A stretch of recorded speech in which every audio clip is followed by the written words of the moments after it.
Comment avoir une vie stable? Alors déjà, qu'est-ce qu'on entend précisément par vie stable? Alors pour moi, une vie stable, c'est quand on est capable de garder les deux pieds sur terre, peu importe les éléments du monde extérieur. Cela ne veut pas dire qu'on ressent toujours les mêmes émotions ou sentiments, mais par contre, cela veut dire qu'on ne peut pas vraiment s'effondrer. Aucun élément ne peut provoquer l'effondrement complet de nos repères. Dans une précédente vidéo, j'ai évoqué les différentes façons de réagir face au changement. Cette vidéo est un complément. Nous allons essayer de trouver les possibilités pour être le plus stable possible. Comme à mon habitude, je vais vous donner un exemple concret pour parler de ce sujet. Agathe, 26 ans, elle travaille dans une entreprise qui installe des panneaux solaires. Elle est très proche de sa mère et n'a pas de frères et sœurs. Tout va bien dans sa vie perso et pro, mais un jour, un drame survient. Sa mère décède dans un accident de voiture.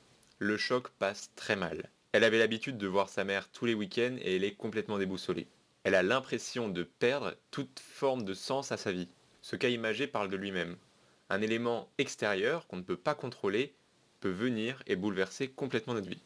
Je ne souhaite à personne de vivre un tel événement dans sa vie. Malheureusement, il est impossible de contrôler tous les événements qui se passent dans notre vie.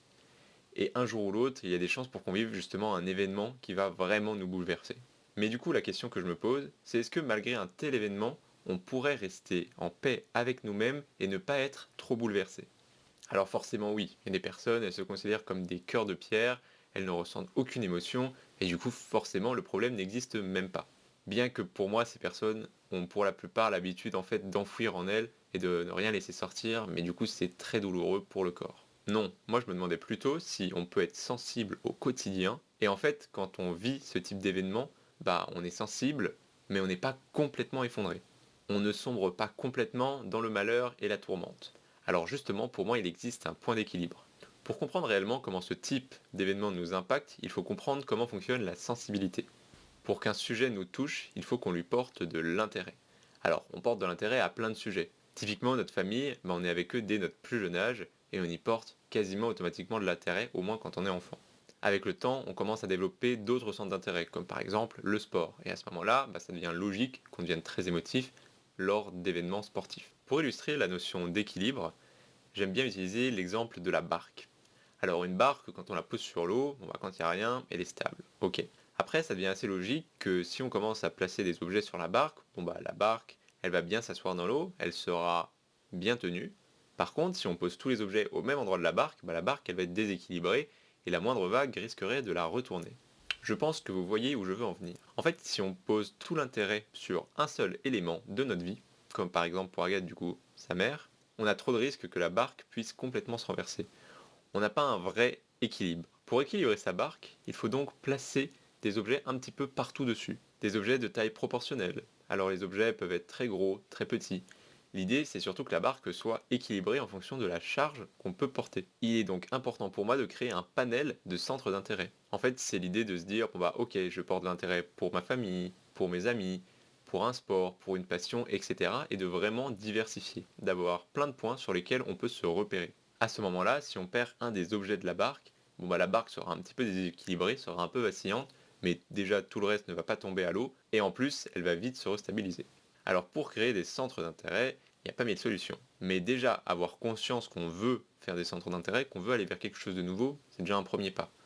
Ensuite, après, pas de miracle, il faut être curieux, il faut aller voir de nouvelles choses, et surtout pour moi, ne pas s'enfermer sur un confort.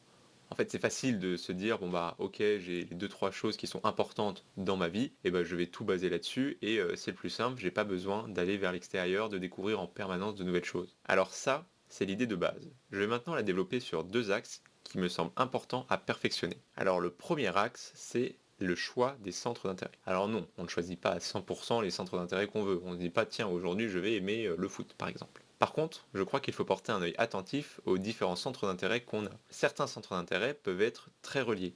Par exemple, si on aime vraiment le sport, on aime 10 sports différents, si un jour, pour une raison de motricité par exemple, on ne peut plus pratiquer ces sports, tout s'effondre. En fait, le premier point, c'est déjà de voir la dépendance entre les différents centres d'intérêt qu'on a.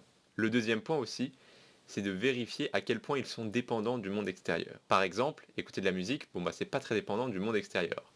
À moins qu'on devienne sourd, on pourra logiquement écouter de la musique toute notre vie. Par contre, si on base toute notre vie sur notre travail, on voit bien qu'un jour ça risque de changer. On risque de changer de poste, d'entreprise. Et du coup, à ce moment-là, on va un peu perdre nos repères, et c'est assez logique.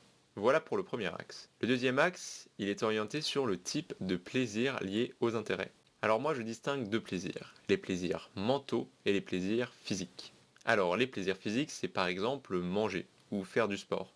Là, directement, on fait une action et notre corps produit des hormones qui nous provoquent du plaisir. Après, le plaisir mental, lui, il est un petit peu différent. C'est par exemple la réussite d'un examen qui apporte de la satisfaction, ou par exemple également écouter de la musique qui nous provoque un sentiment agréable dans notre cerveau.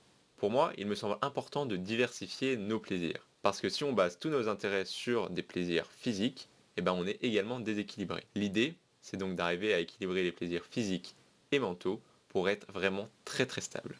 En conclusion, il me semble totalement possible d'être équilibré, d'être à la fois sensible dans la vie et de ne pas être effondré à la suite d'événements graves qu'on pourrait vivre. Je ne dis pas qu'il ne faut pas apporter d'importance aux gens qui nous entourent pour ne pas prendre le risque d'être touché. Par contre, il me semble important d'avoir un équilibre sur nos centres d'intérêt pour ne pas justement créer un trop gros déséquilibre sur notre barque. J'espère que cette vidéo vous aura plu, n'hésitez pas à me faire vos retours en commentaire, et moi je vous dis à bientôt.